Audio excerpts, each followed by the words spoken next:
Giving me a moment to kind of tell my story. It's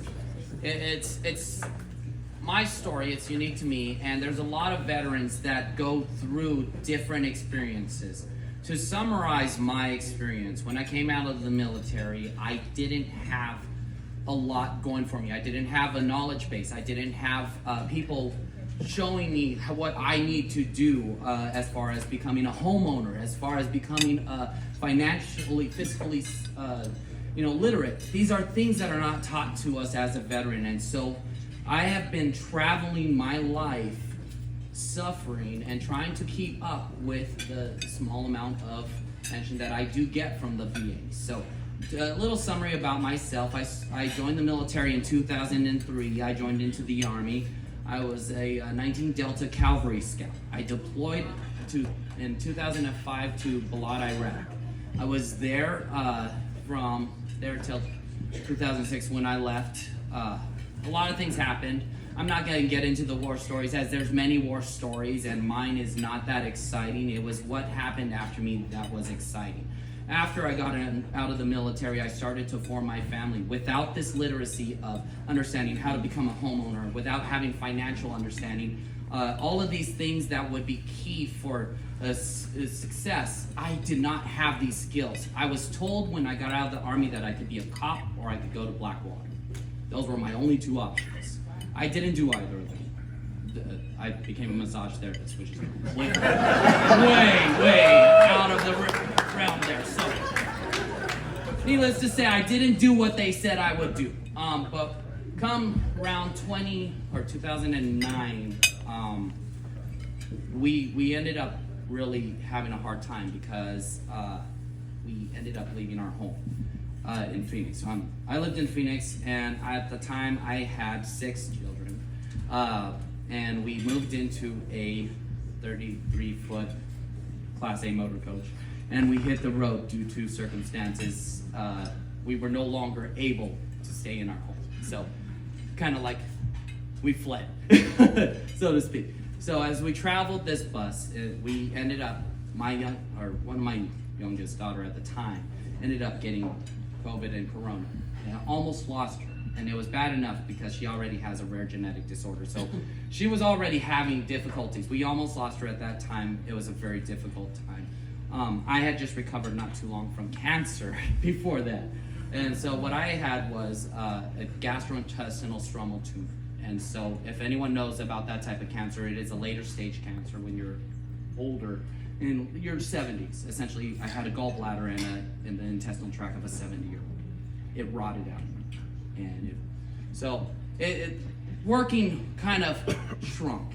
And we were in the bus, and so what we did was, where I could not work and make an income, my pension held us. And we traveled in that bus from Phoenix all the way up to Winslow, out by Loop. We were working at food pantries, trying to help as many people as I could. I had no money to bless anyone, but I did everything I could to try to bless as many people as possible.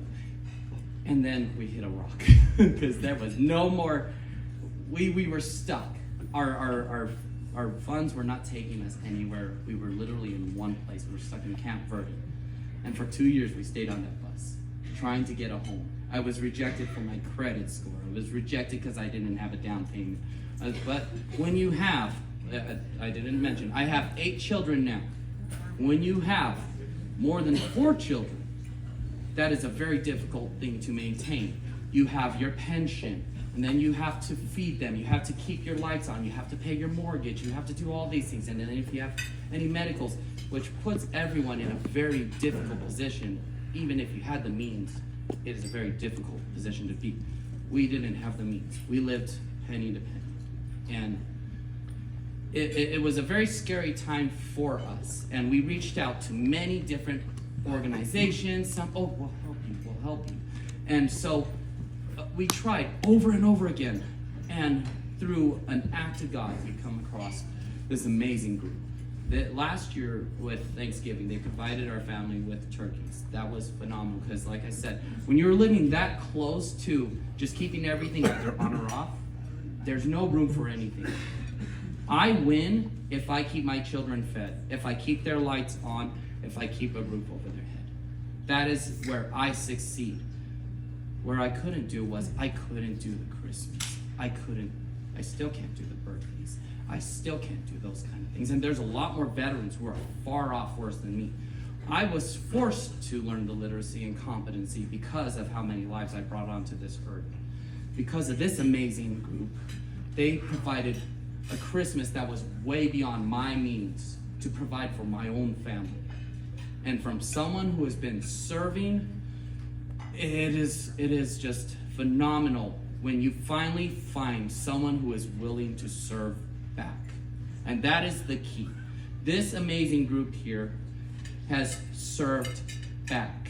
And that is one thing I want everyone to take into consideration. They are not just speaking. They literally stepped in and made things happen for my family that everywhere else would not be willing to or either failed me.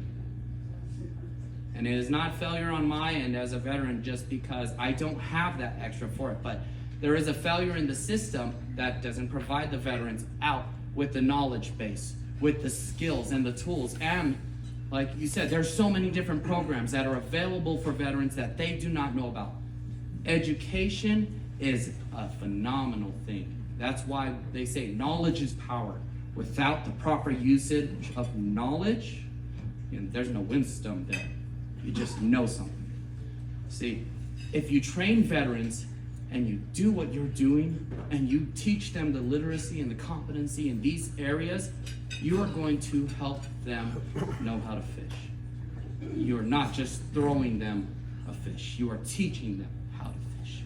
It's good to feed them, but it's also important for those different aspects. So this group is very dear to me, and I really hope that I represented them well, as I don't have anything to offer them but my personal thanks from my wife and my 8 children.